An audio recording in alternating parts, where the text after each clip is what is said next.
Yeah, good morning students.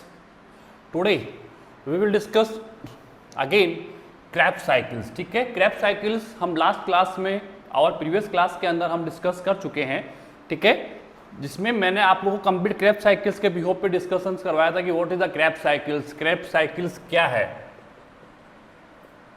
Krebs cycle over TCA over organic acid cycle, TCA try carboxylic acidic cycle. ठीक है, three name से इसके crab biologist है. TCA try carboxylic acidic mean Krebs cycle में जो first contain है, first product जो है वो साइट्रिक एसिड्स होता है. This is 6 carbon compound, 6 carbon compound, 6 carbon compound, 6 carbon compound and this is 5 carbon compound because decarboxylation.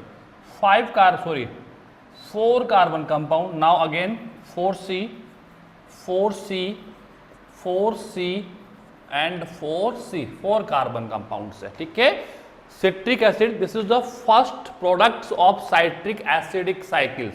Sorry, Krebs cycle. Krebs cycle का first product जो है वो सिट्रिक एसिड्स होता है. That is produce with the connectivity of oxaloacetic acid and acetyl coenzyme A.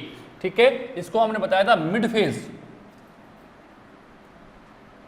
Phase of glycolysis and crab. Glycolysis and crab, glycolysis and crab का mid phase है ये. Glycolysis and crab का क्या है? Mid phase है. That is occur in the matrix of mitochondria. That is occur in the matrix of mitochondria. Then after acetyl coenzyme A move into the inner membrane of mitochondria. Mitochondria की inner membrane में enter कर जाता है. Where Krebs cycle क्या होगा? Will be start. ठीक है, तो first citric acid, citric acid में 3 कार्बोक्सिलिक ग्रुप होते हैं. क्या होते हैं? 3 कार्बोक्सिलिक एसिडिक ग्रुप होते हैं. So it's called try carboxylic acidic cycle. 3 क्या होते हैं इसके अंदर?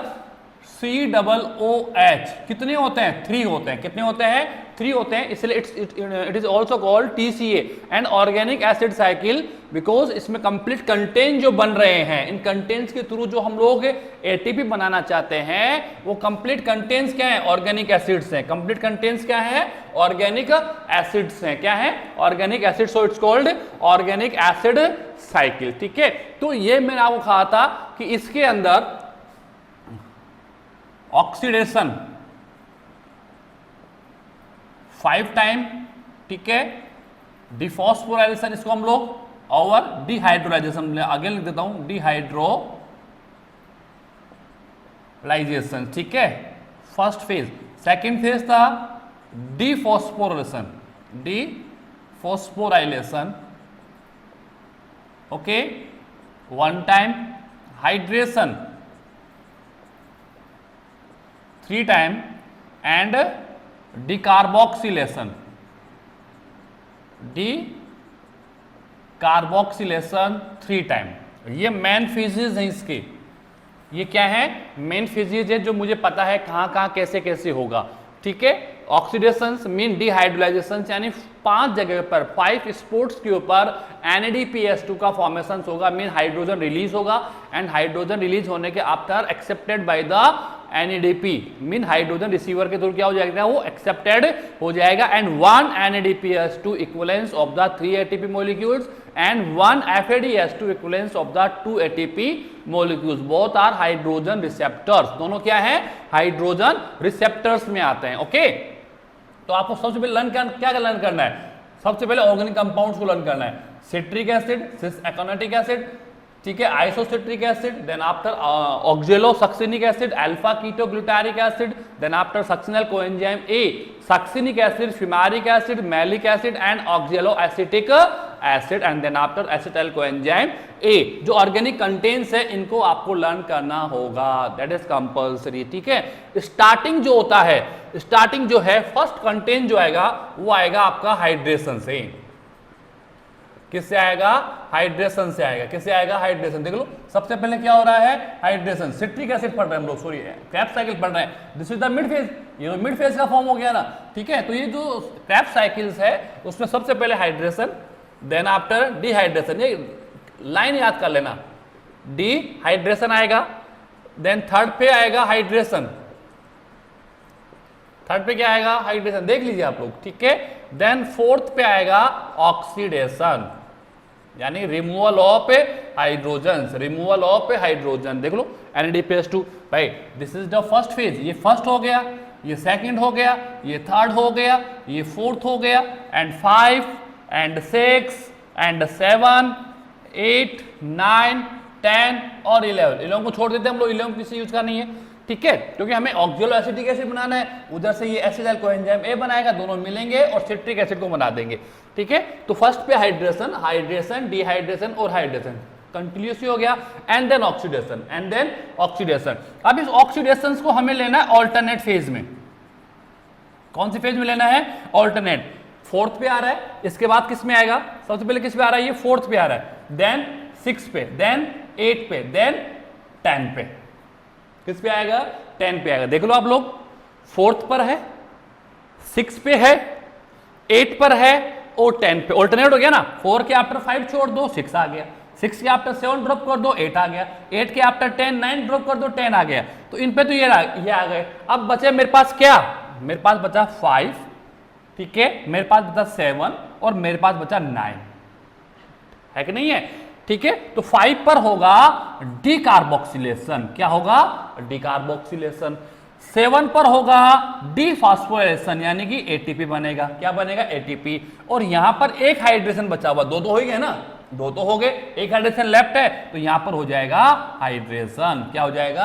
हाइड्रेशन। बस ये एक सीक्वेंस है इसका। ये क्या है? सीक्वेंस है भाई। ऑक्सीडेशन तो आपको पता है कि 4 टाइम करवाना है मुझे, तो फर्स्ट स्टार्ट कहां से हुआ? 4th पर, देन 6, देन 8, देन 10। लेफ्ट क्या रह गया मेरे पास में? 5 7 और 9। 5 पे क्या होगा? डिकार्बोक्सिलेशन, है कि नहीं? 5 पे क्या होगा? डिकार्बोक्सिलेशन 2 जगह पर होगा। तो मुझे पता है कि नंबर ऑफ कार्बन कहां कम हो रहा है। ये 6C है, ये 5C हो गया, तो यहाँ पर CO2 और निकल गया। ये 4C हो रहा है, तो यहाँ भी CO2 निकल जाएगा। जहां पर नंबर ऑफ कार्बन डिक्रीज हो रहे हैं, मीन डिकार्बोक्सिलेशन होता है। क्या होता है? डिकार्बोक्सिलेशन होगा, ठीक है। तो इस टाइप से मैं इसको इजीली लर्न कर सकता हूं। We can learn easily, no problems. मुझे एक बार सीक्वेंस, एक तो मुझे क्या लर्न करना है? ऑर्गेनिक एसिड सीक्वेंस लर्न करनी है, और मुझे एक इसको लर्न करना है जो इजीली है। कोई बड़ा फर्स्ट क्लास का बच्चा भी लर्न कर सकता है, कोई बड़ा इश्यू नहीं है। Hydration plus H2O minus H2O plus H2O, then dehydration plus NADPH2, ठीक है। फिर उसको ऑल्टरनेटिव में ले जाओ। फिर जो आपके पास लेफ्ट रह गए, तो आपको पता है कि एक बार आप लोगों को डिफॉस्फोरेशन भी करवाना है, 3 टाइम ये करवाना है, 8 टाइम ये लेफ्ट है, और डिकार्बोक्सिलेशन। तो 5 नंबर पर होगा डिकार्बोक्सिलेशन, ठीक है। ये 6 पर भी होगा, बट उसको तो हम लर्न कर रहे हैं ना। 7 पे क्या होगा? एटीपी डिफॉस्फोरेशन बचा हुआ आपके पास, वो कहां पर होगा? 7 पे। एक हाइड्रेशन बचा हुआ, तो वो कहां पर हो जाएगा? 9 पर हो जाएगा। कहां पर हो जाएगा? 9 पे हो जाएगा। अब हमारा वर्क है इक्वेशंस को बैलेंस करना, इक्वेशंस को बैलेंस करना। भाई क्रेब्स साइकिल पढ़ा है, तो एरोबिक रेस्पिरेशन जो है, it is the composed form of glycolysis and Krebs cycle, glycolysis and Krebs cycle. अगर हम इसकी रिएक्शंस को राइट डाउन करें, ठीक है, तो रिएक्शन आप देखेंगे तो मैं बताऊं आपको, 6CO2 sorry C6H12O6 plus 6O2 equivalence of the 6CO2 plus 6H2O plus 38 ATP, 38 ATP। ये एरोबिक रेस्पिरेशन है, we know this is aerobic respiration. And aerobic respiration जो है वो ग्लाइकोलाइसिस प्लस क्रेब्स साइकिल्स का एक कंपोज्ड फॉर्म है, दोनों connected होंगे आपस में, तब जाके एरोबिक साइकिल होगा। तब जाके क्या होगा? एरोबिक साइकिल होगा, यानी ग्लाइकोलाइसिस तो होना ही होना है, एरोबिक हो या अनएरोबिक हो, ग्लाइकोलाइसिस तो कंपल्सरी है, ठीक है। ग्लाइकोलाइसिस के आफ्टर अगर क्रेब्स साइकिल स्टार्ट होता है तो एरोबिक है, विदाउट क्रेब होता है तो अनएरोबिक हो जाएगा, ठीक है। तो एरोबिक साइकिल्स में we are developing 38 ATP molecules. हम क्या कर रहे हैं? 38 ATP मॉलिक्यूल्स को डेवलप कर रहे हैं। कर रहे हैं कि नहीं कर रहे हैं? ठीक है। 6CO2 रिलीज हो रहा है और 6H2O रिलीज हो रहा है, 6H2O रिलीज हो रहा है, ठीक है। तो हमें इसको बैलेंस करना होगा, भाई ये तो मुझे पता है कि 1 मोल ऑफ ग्लूकोज तो मैं ग्लाइकोलाइसिस में ले चुका हूं। ग्लाइकोलाइसिस ने ग्लूकोज को किस में कन्वर्ट किया? पायरुविक एसिड में, राइट? किस में कन्वर्ट किया? Pyruvic acid. How many moles? 2 moles. कितने मोल्स बनाए इसने? 2 मोल्स बनाए। Then after pyruvic acid convert into the acetyl coenzyme A and then acetyl coenzyme A enter into the Krebs cycle. किस में एंटर हो गया? क्रेब्स साइकिल्स के अंदर जाकर क्या हो गया? वो एंटर हो गया। Yes and no? अब मुझे इसको बैलेंस करना होगा कि 6U2 कैसे तो आया, ठीक है, 6H2 कैसे आया, और 38 ATP मॉलिक्यूल्स बन रहे हैं या नहीं बन रहे हैं। तो ये बैलेंस करना कंपलसरी है। तो मैं इसको इरेज कर देता हूं एक बार।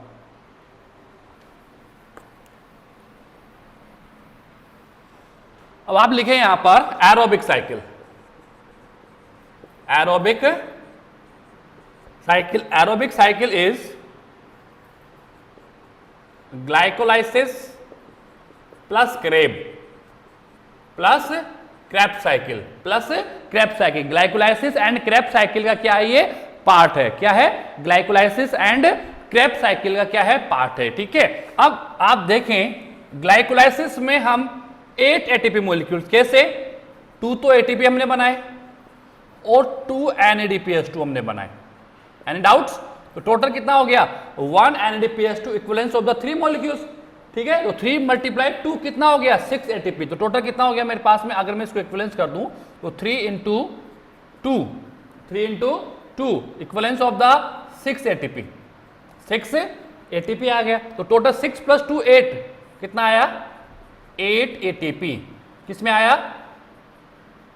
ग्लाइकोलाइसिस साइकिल्स में। ग्लाइकोलाइसिस साइकिल्स आप स्टडी करेंगे तो ग्लाइकोलाइसिस साइकिल्स के अंदर हम लोगों ने 4 ATP प्रोड्यूस किए थे, बट 2 ATP हमने कंज्यूम भी किए थे। तो बेनिफिट कितना रहा मेरे पास में? 2 ATP का। और 2 NADPH2 हमने बनाए थे and 1 NADPH2 equivalence of the 3 moles of ATP। यानी कि एक NADPH2 के पास में 3 ATP के इक्विवेलेंस एनर्जी होती है। 3 मोल्स ऑफ ATP के इक्विवेलेंस क्या होती है? एनर्जी होती है। जब इलेक्ट्रॉन ट्रांसफर होंगे तो 3 मोल्स ऑफ ATP बना सकता है, इतनी एनर्जी इसके पास होती है, ठीक है। तो टोटल कितना हो गया? 8 ATP। यानी कि 8 ATP तो मैं बना चुका हूं किसमें? ग्लाइकोलाइसिस में। किसमें बना चुका हूं? ग्लाइकोलाइसिस में वी हैव डेवलप्ड, हम लोग कर चुके हैं, ठीक है। नाउ रिमेनिंग कितना रह गया मेरे पास में? 30। कितना रह गया? 30 रह गया। अब आप यहां पर काउंट करो कि आपने क्रेब्स साइकिल्स में कितना ATP बनाया, कितना ATP बनाया। तो डीफॉस्फोराइलेशन एक बार हो रहा है। कितनी बार हो रहा है? एक ही बार हो रहा है। तो मतलब 1 ATP तो ये बना देगा, 1 ATP तो ये बनाएगा। बनाएगा नहीं बनाएगा? भाई डीफॉस्फोराइलेशन हो रहा है, 1 टाइम हो रहा है, तो 1 ATP बना। जो कहां पर बना? ये बना यहां पर। कहां पे बना? वहां ये रहा, यहीं पर बना ना। ADP + IP convert into the ATP। ये आपको GDP + GTP के रूप में मिलेगा। दोनों में को डिफरेंस है, GTP और ATP दोनों इक्विवेलेंस होते हैं, ठीक है भाई। वहां पर ग्वानिन है, पर A फॉर एडेनिन है, G फॉर ग्वानिन होता है। तो बुक्स में आप लोगों को GDP भी मिल सकता है, ठीक है, GDP ही मिलेगा, आप ये मान के चलना। तो ग्लाइकोलाइसिस में 8 ATP हो चुके हैं। रिमेनिंग 30 मोल्स ऑफ ATP हम डेवलप कर रहे हैं क्रेब साइकिल्स के थ्रू। किस थ्रू कर रहे हैं? क्रेब साइकिल के थ्रू कर रहे हैं। तो हम काउंट करते हैं कि 1 मोल तो ATP यहां पर आ गया, आया कि नहीं आया, ठीक है। ऑक्सीडेशन 5 टाइम हो रहा है। ऑक्सीडेशन क्या हो रहा है? 5 टाइम हो रहा है। तो 5 जो मेरे पास में है, 5 में हम थोड़ा सा इसको इरेज कर लेते हैं। 5 में 4 तो है NADPH2 और 1 है FADH2। Yes and no? 4 तो क्या है? NADPH2। काउंट कर लो, 1 2 3 एंड 4। और FADH2 कितना है? 1। ये रहा, है कि नहीं है? 4 तो क्या है? NADPH2 है, और 1 क्या है? FADH2 है। 1 क्या है? FADH2 1 है। ये कितना है?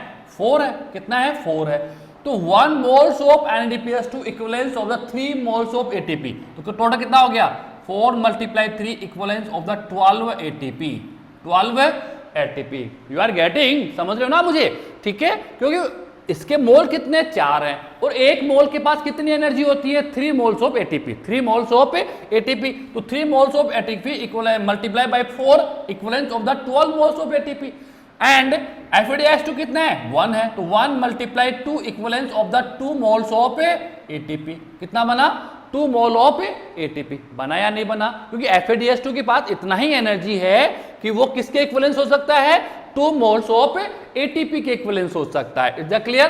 तो 12 प्लस 2 प्लस 1 टोटल कितना हो गया 15 ATP हो गया। कितना हुआ 15 ATP हुआ। इसके अलावा तो कहीं पर ATP बन ही नहीं रहा है भाई। ATP कहां से आएगा? ऑक्सीडेशन से और डिफॉस्फोरेशन से। ऑक्सीडेशन का मीन क्या हो गया releasing of hydrogen, then hydrogen accepted by the hydrogen receptor. Hydrogen receptor में भी NADPH2 या FADH2।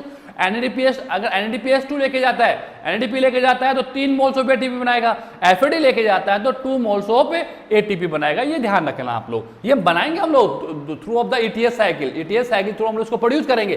तो 12 moles of ATP and 2 moles of ATP and 1 mole of ATP, that equivalence of the 15 mole of ATP। कितना बन गया 15 moles of ATP हम लोगों के पास आ गया। बट हमें कितना चाहिए? We needs of 30 moles of ATP। क्यों? क्योंकि 8 तो हो गया, 8 प्लस 15 कितना हुआ 23 हुआ। हुआ नहीं हुआ? कितना हुआ 8 प्लस 15 कितना हुआ 23 हुआ। अभी भी मुझे 15 बाकी है, अभी मुझे कितनी चाहिए 15 चाहिए। तो 15 मल्टीप्लाई 2 इक्विवेलेंस ऑफ द 30। कैसे? पायरुविक एसिड्स के कितने मोल्स थे मेरे पास में 2 मोल थे। Yes and no? During through of the glycolysis cycle we are producing of the 2 moles of ATP। हम कितने मोल्स प्रोड्यूस कर रहे हैं? हम 2 moles of pyruvic acid produce कर रहे हैं। Yes and no? तो अभी तो एक ही मोल तो आया है, एक मोल तो बचा हुआ है भाई। एक बार एक साइकिल में एक ही मोल आएगा और एक मोल ने कितने बनाए 15 बनाए। कितने बनाए 15 बनाए। तो 2 मोल कितने बनाएंगे 15। 15 मल्टीप्लाई 2 इक्विवेलेंस ऑफ द 30। कितने बनाएंगे 30। यानी कि 1 mole of pyruvic acid, 1 pyruvic acid का 1 मोल जो है कितने बना रहा है 15 ATP बना रहा है। कितने बना रहा है 15 बना रहा है। बट हम जानते हैं कि ग्लाइकोलाइसिस जो है 2 moles of pyruvic acid form कर रहा है। ग्लाइकोलाइसिस जो है 2 मोल्स ऑफ पायरुविक एसिड क्या कर रहा है फॉर्म कर रहा है। तो अगर एक पायरुविक एसिड 15 बना सकता है तो दूसरा भी 15 ही बनाएगा। दूसरा क्या बनाएगा 15 बनाएगा ना। तो 15 प्लस 15 कितना हुआ 30 और 30 प्लस 8 कितना हो गया 38। यानी क्रेब्स साइकिल्स के थ्रू कितने ATP बन रहे हैं 30 ATP बन रहे हैं। क्या बन रहे हैं 30 ATP। 8 किसने बनाए ग्लाइकोलाइसिस ने। तो टोटल कितने हो गया 38 मॉलिक्यूल, 38 ATP मॉलिक्यूल। ध्यान रखना ग्लाइकोलाइसिस साइकिल जो है वो क्या करता है 2 moles of pyruvic acid plus 2 mole of ATP plus 2 mole of NADPH2 बनाता है। बनाता है नहीं बनाता? And products of the glycolysis हमने पढ़ा है।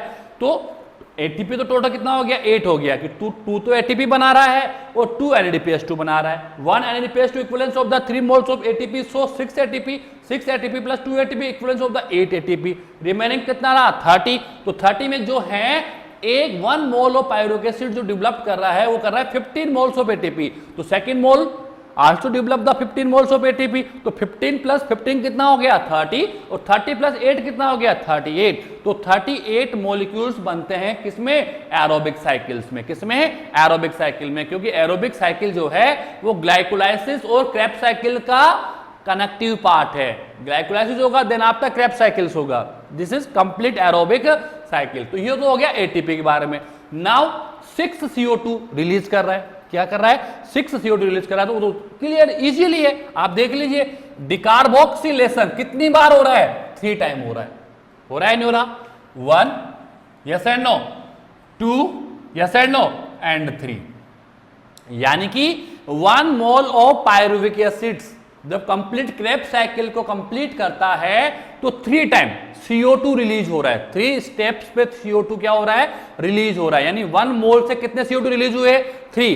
तो सेकंड मोल से कितने होंगे 3 होंगे। तो 3 प्लस 3 इक्विवेलेंस ऑफ द कितना हो गया 6 हो गया। मतलब इसमें जितना आ रहा है ना एक साइकिल में जितना आता है उसको मल्टीप्लाई बाई 2 करना है। मल्टीप्लाई बाई 2 करना है। रीजन क्या है क्योंकि हमारे पास we have 2 moles of pyruvic acid. हमारे पास कितने मोल्स ऑफ पायरुविक एसिड्स हैं हमारे पास 2 मोल ऑफ पायरुविक एसिड्स है, यस एंड नो। अगर 2 मोल्स पायरुविक एसिड मेरे पास में है तो ये 1 मोल काम कर रहा है, ये साइकिल 1 मोल के लिए हुई है, फिर दूसरे मोल के लिए भी होगी या नहीं होगी। तो 1 मोल जितना बनाता है उसको मल्टीप्लाई बाय 2 कर दो, सेकंड मोल भी उतना ही बनाएगा तो मल्टीप्लाई बाय 2 कर दो। तो अगर एक साइकिल के अंदर 3 टाइम्स CO2 रिलीज हो रहा है तो दूसरी साइकिल में भी 3 टाइम्स CO2 रिलीज होगा, तो 3 + 3 कितना हो गया, 6 हो गया। कितना हो गया, 6 हो गया। तो 6 CO2 क्या होते हैं, रिलीज होते हैं। 6 CO2 क्योंकि ग्लाइकोलाइसिस में कहीं डिकार्बोक्सिलेशन नहीं हुआ था, ग्लाइकोलाइसिस के अंदर डिकार्बोक्सिलेशन कहीं नहीं हुआ था। डिकार्बोक्सिलेशन मीन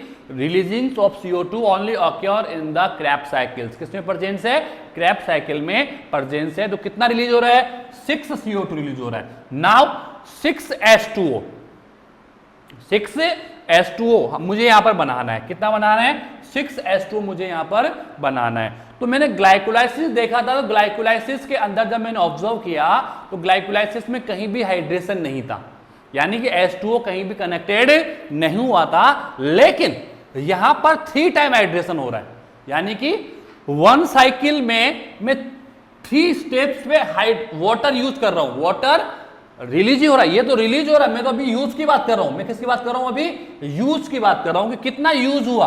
तो अगर मैं यूज लिखूंगा, यूज ऑफ वाटर, तो आप देखें 3 स्टेप लिख रहा मैंने पहले ऑलरेडी। कितने बार हो रहा है, 3 टाइम हो रहा है।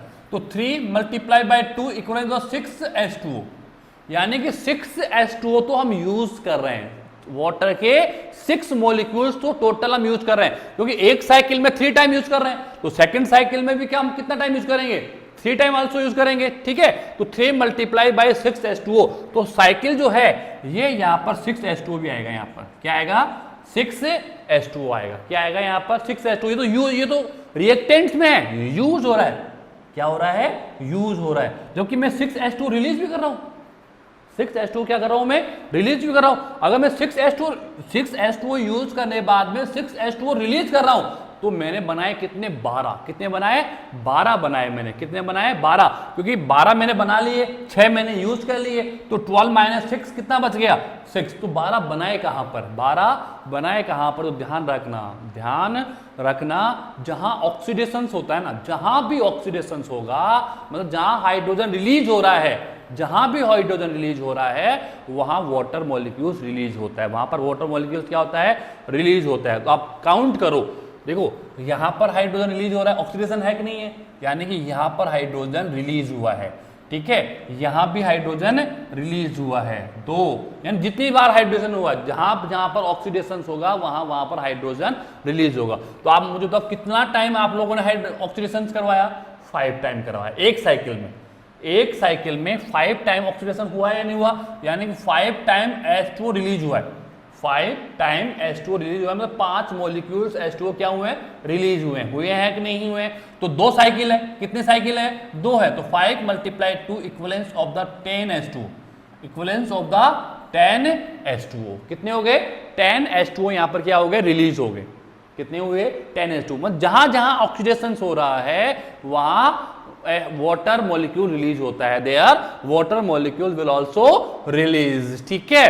तो ऑक्सीडेशन कितना टाइम था, 5 टाइम था। NADPH2 बने या APDH2 बने, नो मैटर, ठीक है। हाइड्रोजन रिलीज हो रहा है, हाइड्रोजन जहां रिलीज होता है वहां वाटर मॉलिक्यूल्स बनता है, वहां पर क्या बनता है, वाटर का मॉलिक्यूल्स रिलीज होगा, ध्यान रखना, ठीक है। तो ऑक्सीडेशन कितना टाइम हो रहा है, 1 साइकिल में 5 टाइम हो रहा है। तो इसकी कितनी साइकिल्स होती हैं, 2 साइकिल्स होती हैं। तो 5 × 2 10 मोल्स ऑफ H2O हो गया।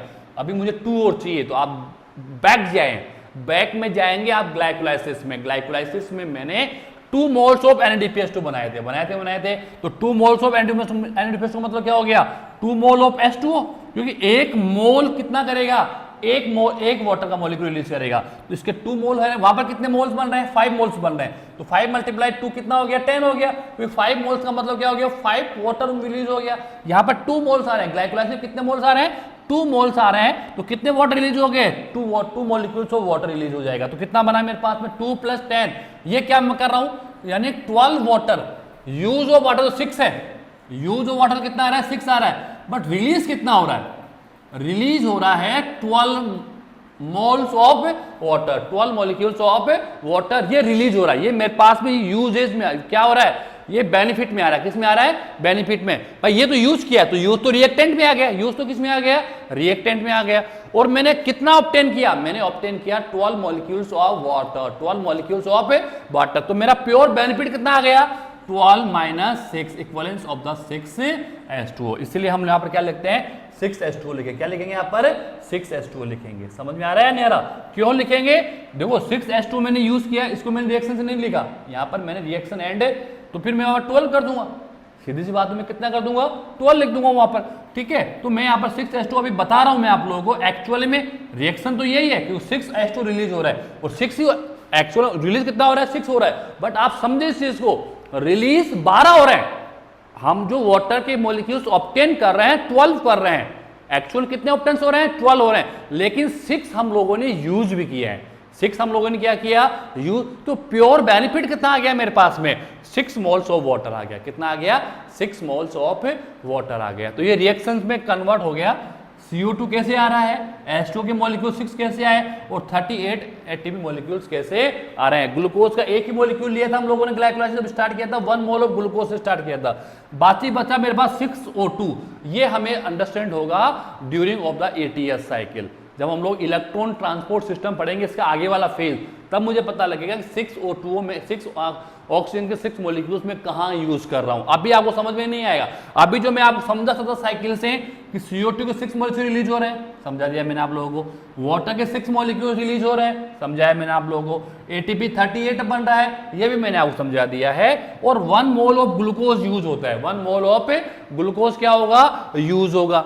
Yes and no. तो ये टोटल आप लोगों का क्या हो गया, एरोबिक साइकिल हो गया। क्या हो गया, aerobic cycle. Aerobic cycle glycolysis plus Krebs cycles का पार्ट है। एरोबिक साइकिल जो है that is a part of glycolysis and aerobic, sorry glycolysis and Krebs cycles. ठीक है, दोनों के मिलने से पूरा एरोबिक रेस्पिरेशन कंप्लीट होता है। और एरोबिक रेस्पिरेशन का जो इक्वेशन है वो ये वाला है। इक्वेशन को बैलेंस कर दिया है मैंने, लेफ्ट रहा मेरे पास में 6O2, इसको बैलेंस करेंगे हम लोग during of the ATS cycle, electron transport system. तो ये आपका हो गया एरोबिक रेस्पिरेशन, जो स्टार्ट हुआ था ग्लाइकोलाइसिस से एंड हुआ क्रेब्स साइकिल्स पर। ग्लाइकोलाइसिस ने क्या क्या बनाया लिखा मैंने, क्रेब्स साइकिल ने क्या क्या बनाया वो भी लिखा। क्रेब्स साइकिल 2 बार होगा, क्योंकि क्रेब्स साइकिल चालू होने के लिए मेरे पास 2 मोल ऑफ पायरुविक एसिड है, तो एक साइकिल को कंप्लीट करने के लिए एक आएगा, फिर दोबारा दूसरा आएगा। तो मेरे पास कंप्लीट 2 आए थे या नहीं थे, तो जो एक बनाएगा वो दूसरा बनाएगा। तो किसी भी कंटेंट को करना है आपको ऑब्टेन करना, तो मल्टीप्लाई बाय 2 कर देना। क्या कर देना, मल्टीप्लाई बाय 2। सबको मैंने मल्टीप्लाई बाय 2 करके ऑब्टेन किया है। ओके, तो ये हो गया आप लोगों का क्रेब्स साइकिल्स। ठीक है, अब हम लोग पढ़ लेते हैं अनएरोबिक रेस्पिरेशन।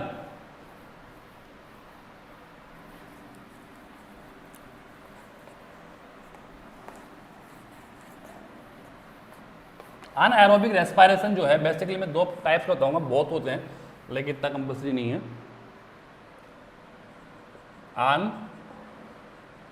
अनएरोबिक रेस्पिरेशन जो मैंने आपको बताया था बेसिकली माइक्रोब्स में प्रेजेंस होता है, basically occur in the microbes. ठीक है, माइक्रोबायोलॉजी मतलब जो माइक्रो टाइप के जो एनिमल्स होते हैं, बैक्टीरिया, वायरस, फंगस वगैरह, इनमें प्रेजेंस होता है।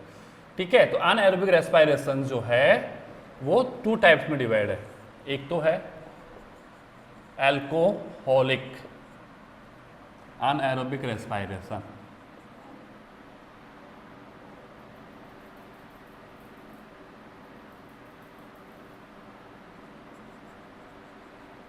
एरोबिक रेस्पिरेशन जो किसी में प्रेजेंस होगा, माइक्रोब्स में होता है। ठीक है, इसमें क्या होता है, पायरुविक एसिड बन चुका है मेरे पास में। पायरुविक एसिड जो है पायरुविक एसिड 3 कार्बन कंटेंस होता है। ये C2H5OH plus CO2 plus ATP।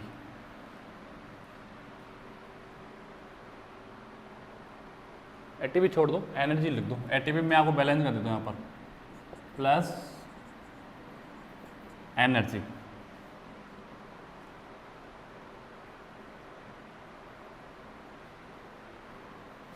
2 and 2।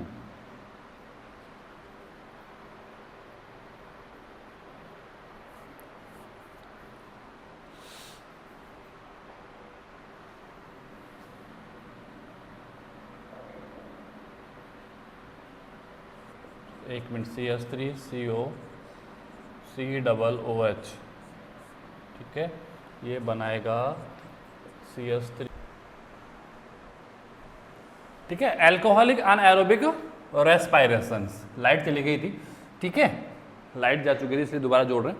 Alcoholic anaerobic respiration जो है, इसमें ये basically occur in the microbes, किसमें प्रेजेंस होता है, माइक्रोब्स में होता है। तो इसमें दो रिएक्शंस होती है, first pyruvic acid, pyruvic acid यही बना हुआ मेरे पास ग्लाइकोलाइसिस के अंदर, ठीक है, 3 कार्बन कंपाउंड है। फॉर्मूला देखेंगे तो हम इसका CH3 CO COOH होता है, ठीक है।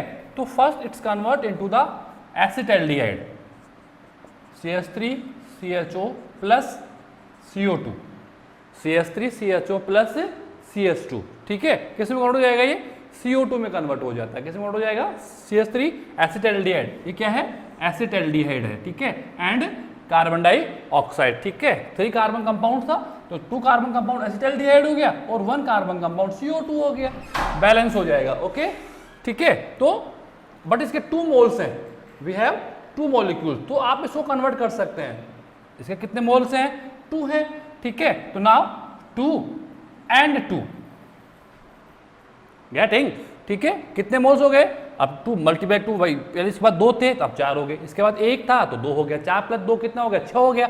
इसके बाद कितने हैं, 6 कार्बन हो गए, बैलेंस हो गया ना। नाउ एसिटाल्डिहाइड जो है, अब आ गया मेरे पास में CH3 CHO, CH3 CHO, ठीक है। कितने मॉलिक्यूल्स हैं, 2 मॉलिक्यूल्स हैं। अब यहां पर होगा हाइड्रोलाइजेशन, क्या होगा, हाइड्रोलाइजेशन, हाइड्रोलाइजेशंस, क्या होगा, hydrolyzations mean NADPH2 plus NADPH2, yes and no. कितने मोल्स होंगे, 2 मोल्स ऑफ एसिटाल्डिहाइड है, तो NADPH2 कितने मोल्स होंगे, 2 होंगे, तो 2 NADPH2। तो यहां पर कितने हाइड्रोजन रिलीज हो गए, 4 हाइड्रोजन हो गए, 4H2, भाई एक 2 हाइड्रोजन रिलीज करेगा, दूसरा कितने करेगा, 2 हाइड्रोजन रिलीज करेगा, है कि नहीं है। तो एक को ले लेते हैं हम लोग, किसको ले लेते हैं, एक मल्टीप्लाई बाय 2 तो कर ही देंगे ना हम लोग, ठीक है। तो अब ये कन्वर्ट हो जाएगा C2H5OH plus NADP plus NADP, yes and no. अगर आप उसके डायरेक्ट रिएक्शन पढ़े होंगे तो आप लोगों को मैंने पढ़ाया होगा C6H12O6, ठीक है, equivalence of the 2 moles of C2H5OH, ठीक है, यहां भी 2 मोल्स ही आएंगे इसके, ठीक है, plus 2 moles of CO2 plus energy, plus energy. तो अगर एक्चुअली में देखा जाए तो अनएरोबिक रेस्पायरेशन कोई एनर्जी नहीं बनाता है, किसी प्रकार से कोई एनर्जी नहीं बनाता है। भाई ग्लाइकोलाइसिस जो है, it is the primitive phase of, it is the first phase of aerobic और अनएरोबिक, दोनों का फर्स्ट फेज है। और glycolysis produce the 8 molecules of ATP, 8 molecules of ATP already बना चुका है वो तो, ठीक है। इसके बाद कितना प्लस होता है, इसके बाद जैसे एरोबिक रेस्पिरेशन में गए तो 30 मोल्स ऑफ ATP का प्लस हुआ, तो टोटल कितना हो गया, 38 हो गया, टोटल कितना हो गया, 38 हो गया। तो ऐसा वो कंपल्सरी थोड़ी कि अनएरोबिक में भी ऐड होगा, इट्स नॉट कंपल्सरी ना, यहां माइनस भी हो सकता है। तो आप देखो अनएरोबिक रेस्पिरेशन का ये अल्कोहलिक रेस्पिरेशन है, ये क्या है, अल्कोहलिक। तो इसमें तो मुझे समझ में नहीं आ रहा, बनेगा यही, आप देख लो 2 मोल्स ऑफ C2H5 और 2 मोल्स ऑफ CO2, वही बन रहे ना दोनों, बस मैंने इसको ब्रेक में तोड़ा है। एक्चुअली क्या होता है कि पायरुविक एसिड बनाया हम लोगों ने ग्लाइकोलाइसिस से, 2 मोल्स ऑफ पायरुविक एसिड आया, आया कि नहीं आया। आपको कंफ्यूज है तो आप 2 हटा दीजिए, फिर मल्टीप्लाई बाय 2 कर देना, बात वही है, ठीक है। तो 2 मोल्स ऑफ पायरुविक एसिड सबसे पहले किस में कन्वर्ट होते हैं, एसिटाल्डिहाइड प्लस CO2, यानी कि आप कह सकते हो यहां पर पहले डिकार्बोक्सिलेशन होगा, डिकार्बोक्सिलेशन, पहले क्या हुआ, डिकार्बोक्सिलेशन हुआ पायरुविक एसिड का, CO2 रिलीज हो गया, तो बचा क्या मेरे पास में, एसिटाल्डिहाइड बच गया। फिर एसिटाल्डिहाइड देखो बनाने के बजाय प्रोडक्ट करने के बजाय ये यूज कर रहा है, ये क्या कर रहा है, यूज कर रहा है। कितना moles of NADPH2, 2 moles of NADPH2 use कर रहा है। क्यों? क्योंकि एसिटाल्डिहाइड के 2 मोल्स हैं, तो 1 mole use of the 1 moles of NADPH2, 1 mole of NADPH2 को क्या कर लेगा, ये यूज कर लेगा। क्या कर लेगा, यूज कर लेगा। तो कितने मोल्स हैं, 2 मोल्स ऑफ NADPH2। कितने मोल्स है, 2 मोल्स ऑफ NADPH2 है। तो 2 मोल्स ऑफ एसिटाल्डिहाइड है, तो 2 मोल्स ऑफ NADPH2 क्या हो गया, यूज हो गया। अब यूज हो गया तो मेरे पास क्या बन गया, C2H5OH और NADPH बन गया। यानी इस रिएक्शन में मुझे कहीं भी ऐसा फील नहीं हो रहा कि कहीं ATP बना हो या NADPH2 बना हो। बनने के बजाय क्या हो रहा है, यूज हो रहा है। भाई ग्लाइकोलाइसिस ने क्या बनाया था, 8 ATP बनाए थे, 2 ATP बनाया और 2 NADPH2 बनाया कि नहीं बनाया, ये तो ऑलरेडी बन चुका है ना, इसमें डाउट ही नहीं है। तो 2 ATP तो ऐसे कैसे रह गए, लेकिन दो NADPH2 ग्लाइकोलाइसिस ने बनाए थे, वो तो इसने यूज कर लिए। तो 2 बराबर 2 कितना हो गया, 0 हो गया। क्या हो गया, 0 हो गया। तो एक्चुअल बेनिफिट जो है अनएरोबिक रेस्पिरेशन का वो कितना रह गया, 2 मोल्स ऑफ ATP। यानी कि एंड में आप लिख सकते हो यहां पर 2 ATP, ओनली कितना बन रहा है, 2 मोल्स ऑफ ATP बनता है। वो किस में, यहां नहीं बना, वो कहां पर बन गया था, ऑलरेडी ग्लाइकोलाइसिस साइकिल में ऑलरेडी प्रोड्यूस हो चुका। वो तो उल्टा ग्लाइकोलाइसिस साइकिल्स के अंदर जो 2 NADPH2 बने थे, जो 6 मोल्स ऑफ ATP के इक्विवेलेंस थे, उनको यूज और कर लिया। उनको क्या कर लिया इसने, यूज और कर लिया।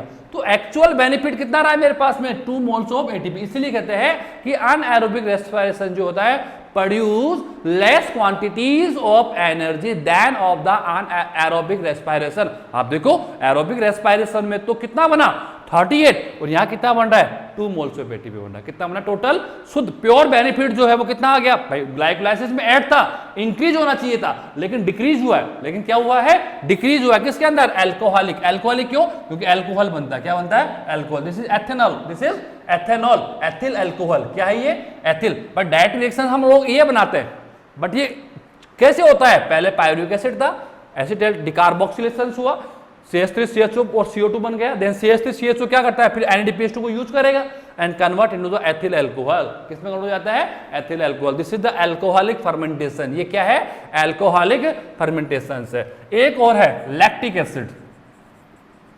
लैक्टिक एसिड, ये क्या है, लैक्टिक एसिड। लैक्टिक एसिड भी क्या है, 3 कार्बन कंपाउंड्स में आता है। लैक्टिक एसिड अनएरोबिक रेस्पिरेशन, ये ह्यूमन मसल्स में होता है, ह्यूमन मसल्स में होता है during physical exercise.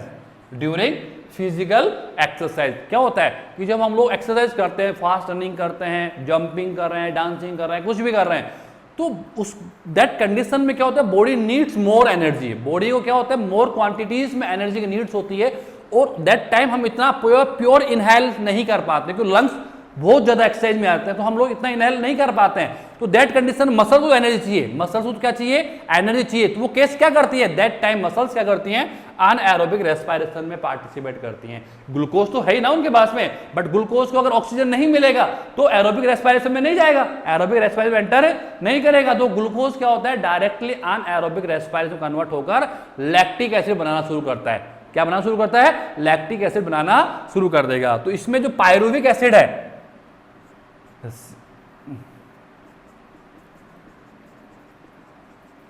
Pyruvic acid CH3CO COOH, CH3CO COOH plus NADPH2। यहां पर डिकार्बोक्सिलेशन की जरूरत नहीं है, यहां पर डिकार्बोक्सिलेशन भाई कितने मोल्स है, 2 मोल्स हैं, तो इसके कितने मोल्स होंगे, 2 मोल्स होंगे। यहां डिकार्बोक्सिलेशन नहीं होगा क्योंकि इसका एंड प्रोडक्ट एथेनॉल है। एथेनॉल 2 कार्बन कंपाउंड्स में आता है। किस में आता है, 2 कार्बन कंपाउंड्स में आता है, और मेरे पास में प्रोडक्ट क्या है, 3 कार्बन कंपाउंड्स है कि नहीं है। तो डिकार्बोक्सिलेशन से मैंने 2 कार्बन कंपाउंड कन्वर्ट कर लिया, लेकिन यहां क्या बनेगा, लैक्टिक एसिड। और लैक्टिक एसिड क्या है, 3 कार्बन कंपाउंड है, तो मुझे नंबर ऑफ कार्बन तो डिक्रीज करने ही नहीं है, तो डिकार्बोक्सिलेशन नीड नहीं है। यहां पर ओनली सिंगल रिएक्शन होगी, कौन सी, हाइड्रोलाइजेशन। कौन सी रिएक्शन होगी, हाइड्रोलाइजेशन होगा, हाइड्रोलाइजेशन मीन प्लस NADPH2। कितने moles of NADPH2, 2 moles of NADPH2 use कर लेगा and convert into the lactic acid. Lactic acid जिसका फॉर्मूला होता है C3H6O3। आप ऐड करोगे तो ये आएगा 1 2 3, C3 है, S कितना है 2, 4, कितना H आएगा 2 आएगा, तो 6 हो गया। O कितना है 1 2 एंड 3, C3H3O3 मल्टीप्लाई बाई 2, कितने मोल्स हो गए 2 मोल्स हो जाएंगे, प्लस NADP। तो यहां भी कितना आएगा 2 मोल्स ऑफ ATP, कितना मोल्स आएगा 2 मोल्स ऑफ ATP, क्योंकि ग्लाइकोलाइसिस में 8 मोल बन चुका है, बनाए नहीं बना, तो 8 में से वापस इसने भी क्या कर लिया, वही 2 NADPH2 यूज कर लिए। ग्लाइकोलाइसिस कितने बनाए 2 बनाए थे, 2 उसने यूज कर लिए, तो बचा क्या मेरे पास में ओनली 2 मोल्स ऑफ ATP।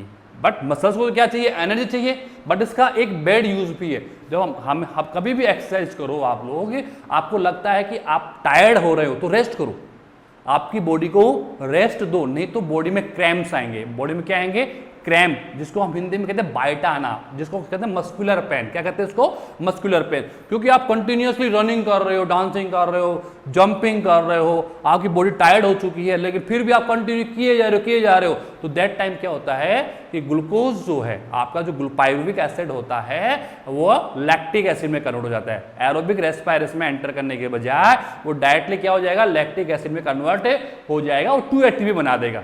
वो जो ऑलरेडी ग्लाइकोलाइसिस बना चुका था उसी को वो मसल्स को दे देगा, उसी को क्या देगा वो मसल्स को दे देगा। तो मसल्स को एनर्जी तो मिल गई, लेकिन मसल्स में एक्यूमुलेशन ऑफ लैक्टिक एसिड हो रहा है। एक्यूमुलेशन ऑफ लैक्टिक एसिड यानी उन्हीं मसल्स के अंदर लैक्टिक एसिड भी डिपॉजिट हो रहा है। एक्यूमुलेशन का मतलब क्या हो गया, लैक्टिक एसिड मसल्स में डिपॉजिट होना शुरू हो जाएगा, जिससे कि कॉन्ट्रैक्शन बंद हो जाएगा मसल्स का, मसल्स टाइट हो जाएंगी। मसल्स क्या हो जाएंगी टाइट, जिसको हम लोग कहते हैं क्रैम्प आना। क्या कहते हैं क्रैम्प आना। ये क्रैम्प किसी मेडिसिन से नहीं जाता, जैसे आप लोग नॉर्मल हो जाओगे, जैसे ही आप लोग नॉर्मल हो जाओगे आपकी बॉडी O2 को इनहेल करना स्टार्ट कर देगा, बॉडी में O2 प्रॉपर बैलेंस हो जाएगा, तो एरोबिक रेस्पिरेशन स्टार्ट हो जाएगा, जिससे वापस क्या बनेगा एनर्जी बनना स्टार्ट हो जाएगी। जैसे जैसे बॉडी में एनर्जी बनेगी ऑटोमेटिकली लैक्टिक एसिड जो जम गया था मसल्स के अंदर, वो स्लोली धीरे धीरे क्या हो जाएगा वहां से रिमूव होना स्टार्ट हो जाएगा, और जो आपके मसल्स में क्रैम्प था, जो पेन हो रहा था, वो इजीली खुद ही ऑटोमेटिकली क्या हो जाएगा खत्म हो जाएगा। ठीक है, ये क्रैम्प आते हैं ड्यूरिंग ऑफ एक्सरसाइज। कब आते हैं एक्सरसाइज ड्यूरिंग हो जाती है, मसल्स आगे बहुत टाइट हो जाती है, आप प्रॉपर एक्सरसाइज करते हो, बाइटा जिसको हम लोग कहते हैं, आप लोग जानते होंगे इस चीज को, तो उसको हम लोग कहते हैं एक्यूमुलेशन ऑफ लैक्टिक एसिड, जिसको हम लोग कहते हैं क्रैम्प आना। क्या कहते हैं क्रैम्प आना। तो कभी भी एक्सरसाइज करो, टायर्ड हो रहे हो तो रुक जाओ, 2 मिनट रुक जाओ, जिससे कि आपकी बॉडी प्रॉपर O2 को इनहेल करना अगेन स्टार्ट कर दे, आपकी बॉडी में O2 बैलेंस फॉर्म में आ जाए। ठीक है, तो ये नहीं बनना चाहिए, ये this is the abnormal conditions of human beings. ठीक है, तो ये 2 टाइप्स ऑफ अनएरोबिक रेस्पिरेशन है। अनएरोबिक रेस्पिरेशन में ओनली 2 मोल्स ऑफ ATP बनता है। बेसिकली 8 मोल्स ऑफ ATP बन चुका था, लेकिन वहां पर उसने क्या कर लिया 6 मोल्स ऑफ ATP यूज कर लिया दोनों ने, ऊपर भी किया और नीचे भी किया। यहाँ भी हाइड्रोलाइजेशन हो रहा है और यहाँ भी हाइड्रोलाइजेशन हो रहा है। ठीक है, तो ये है 2 प्रकार का अनएरोबिक रेस्पिरेशन, जो 2 टाइप्स का होता है। अल्कोहलिक अनएरोबिक रेस्पिरेशन जो ओनली माइक्रोब्स में होता है, ठीक है, एंड लैक्टिक एसिड, ये only during of physical exercise only present in the human beings. Human beings के अलावा और किसी के अंदर प्रेजेंट नहीं होता। और भी होते हैं, ब्यूटारिक एसिड फर्मेंटेशन भी आता है, एसिटिक एसिड फर्मेंटेशन भी आता है, बट 2 सफिशिएंट्स हैं, अल्कोहलिक अनएरोबिक और लैक्टिक एसिड फर्मेंटेशन। ठीक है, you have any problem regarding of the Krebs cycles, glycolysis cycles, ठीक है, तो आप मुझसे मेरे पर्सनल व्हाट्सएप नंबर पे चैट कर सकते हो। एक बच्चे का प्रॉब्लम आया था, बट उसको यही पता नहीं कि वो क्वेश्चन क्या मुझसे पूछना चाहता है। 1,3-डाई PGL का मीन क्या होता है, आई डोंट नो। कोई भी क्वेश्चन पुटअप करो, पूरा पुट करो उस चीज़ को, आप व्हाट्सएप में राइट डाउन कर दीजिए। आप अपना वीडियो बनाकर मुझे व्हाट्सएप पे शेयर करें, तो मैं उसका 100% अगेन वीडियो बनाऊंगा 100%। ठीक है, अगर प्रॉब्लम है तो यू कैन आस्क, आप मुझसे पूछ सकते हैं। ठीक है, ऑन माय व्यू अप आपका क्रेब्स साइकिल एरोबिक और अनएरोबिक रेस्पिरेशन कंप्लीट हो चुका है। ठीक है, अब हम एरोबिक रेस्पिरेशन का लास्ट फेज ETS पढ़ेंगे, जहां पर हम लोग NADPH2 से ATP बनाएंगे। क्या बनाएंगे, जो आप लोगों के हाइड्रोजन रिसेप्टर्स हैं उनसे हम लोग ATP को कन्वर्ट कर लेंगे। This is the last topic of this chapter. ठीक है, ये चैप्टर लास्ट 2 क्लास में हमारा कंप्लीट हो जाएगा। Okay, thank you very much.